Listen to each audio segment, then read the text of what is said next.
Пожарная охрана. Алло, Иванков? Да. Значит, вы выезжаете в Припять? Алло? Да, я слышу. На атомную станцию выезжайте. Там 3-4 блок горит крыша. Gecə saat 1:23. Dünyanın taleyini dəyişən, bəşəriyyətin gördüyü ən böyük nüvə fəlakətinə cəmi saniyələr qalmışdı. Ukraynanın şimalında sıx meşələrin arasında yerləşən Çernobıl nüvə stansiyasının 4-cü reaktorunda yaranan nasazlıq sadəcə sıradan bir zavod qəzası değildi. Bu, Hiroşimaya atılan atom bombasından düz 400 dəfə daha güclü bir radiasiya buludunun havaya qalxması, yer üzündə cəhənnəm qapılarının açılması demək idi. Amma inanın mənə, ən qorxuncu partlayışın özü değildi. Ən qorxuncu havaya qalxan ölümcül şüaların altında heç nədən xəbəri olmayan 10 minlərlə insanın səhər oyanıb normal həyatlarına davam etməsi idi. Bəli, dünya tarixinin ən böyük faciəsi baş vermişdi. Lakin bir dövlət sistemi bu dəhşəti 36 saat boyunca həm öz xalqından, həm də dünyadan gizlətmək qərarına gəlmişdi. Sizcə tək bir yalan neçə milyon insanın həyatına bədəl ola bilər və əgər o 3 nəfər qəhrəman bilə-bilə ölümə getməsəydi, bugün bildiyimiz Avropa xəritəsi yerində qalardımı? Gəlin baxaq.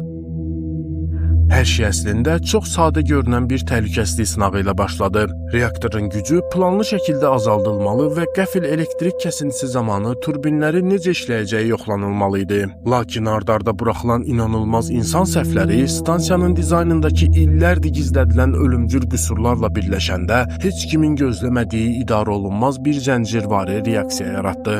Saniyələr içində reaktorun mərkəzindəki temperatur minlərlə dərəcəyə çatdı. Nəhəng 1000 tonluq bioloji qoruyucu qapaq bir kağız parçası kimi havaya uçdu.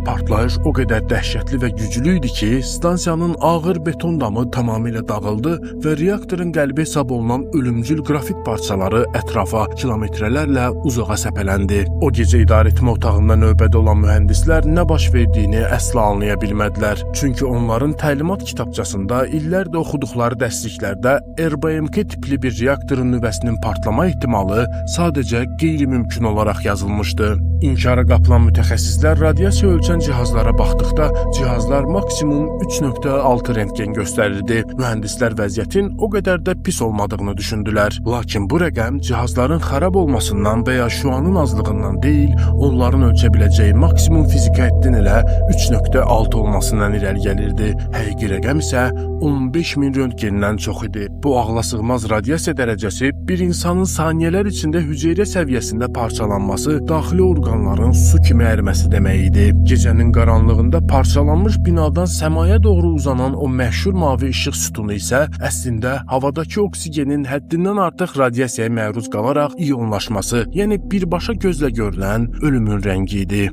Səhər açıldı. Stansiyadan cəmi 3 kilometr aralıda yerləşən 50.000 əhalisi olan gənc, enerjili və müasir Pripyat şəhəri fəlakətdən tamamilə xəbərsiz şəkildə yeni günə oyandı. Bu şəhər SSR-nin qürur mənbəyi, atom alimləri, gənc mütəxəssislər və onların ailələrinin yaşadığı ideal yaşayış məntəqəsi idi. Həmən gün aprel səhəri hava həqiqətən də çox gözəl idi. Uşaqlar məktəbə gedir, parkda qum havuzunda oynayır, insanlar küçədə gəzişir, bəziləri isə hələ də tüstüləyən reaktorun yanğını izləmək üçün sonradan ölüm körpüsü adlanacaq o yerə toplaşırdılar. Gecədən bəri onların üzərinə yağan ağ külü uşaqlar qar dənəcikləri zənn edib əlləri ilə tuturdular. Lakin o zərərsiz görünən kül birbaşa reaktorun yanan nüvəsindən gələn radioaktiv uran və qrafit tozları idi. Məhz bu an dövlət rəhbərliyi SSR-nin etibarını qorumaq xətrinə bəşər tarixinin ən qorxunc qərarlarından birini verdi. Heç kəsə heç nə deyilməyəcək. Qərbə zəif görünməmək və panika yaratmamaq bəhanəsi ilə on minlərlə insanın göz görə-görə zəhərlənməsinə göz yumuldu. Telefon xətləri kəsildi, şəhərdən qatarlarla çıxış qadağan edildi. Həkimlərə gətirilən xəstələrin diaqnozuna radiasiya yazmaq qadağan olundu. Tam 36 saat boyunca Pripyat əhalisi ölümcül miqdarda radiasiya altında hərəkət etdi. Yalnız aprelin 27-si günorta saatlarında şəhərdə soyuq həyəcan siqnalları işə düşdü. İnsanlara cəmi 3 günlük əşyalarını və sənədlərini götürüb binanın qarşısındakı avtobuslara minmələri tapşırıldı. Onlara cəmi bir neçə gün sonra evlərinə dönəcəkləri deyilsə də, onlar heç vaxt bir də öz evlərini görməyəcəkdi. Lakin bəşəriyyəti gözləyən ən dəhşətli ssenari hələ irəlidə idi. Fəlakət indi daha qlobal miqyas alırdı. SSR hökuməti qəzanı dünyadan gizlətməyə çalışsa da, kilometrlərlə uzaqda İsveçdəki radiasiya detektorları həyəcan siqnalı verəndə dünya artıq həqiqəti öyrənmişdi.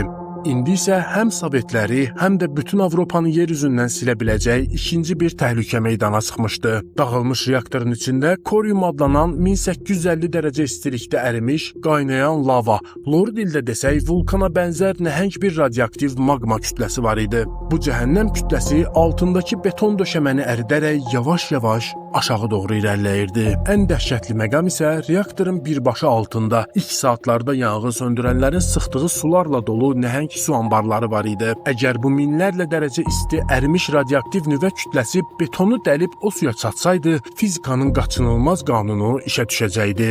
Sürətli buxarlanma və ardınca gələn 2 ilə 4 megaton gücündəki nəhəng bir termal partlayış baş verəcəkdi. Alimlərin masaya qoyduğu hesablamalara görə bu ikinci partlayış sadəcə 4-cü reaktoru yox, stansiyadakı digər 3 aktiv reaktoru da zəncirvari şəkildə məhv edəcəkdi. Bu, Ukraynanın və Belarusiyanın böyük bir qisminin tamamilə xəritədən silinməsi, partlayışın şiddəti ilə stratosferə qalxacaq radiasiya buludunun isə bütün Avropanı, bəlkə də dünyanın yarısını yüzilliklər boyunca yaşanmaz, ölü bir zonaya çevrilməsi demək idi. Nəyin bahasına olursa olsun, minlərlə insanın həyatı bahasına belə o hovuzdakı su təcili boşaldılmalı idi və bunun tək bir qorxunc yolu var idi. Kimlərsə stansiyanın altındakı o zülmət zirzəmiyə, qaranlıq və zəhərli radioaktiv suyun içinə girib böyük klapanları əllə fırladıb açmalı idi.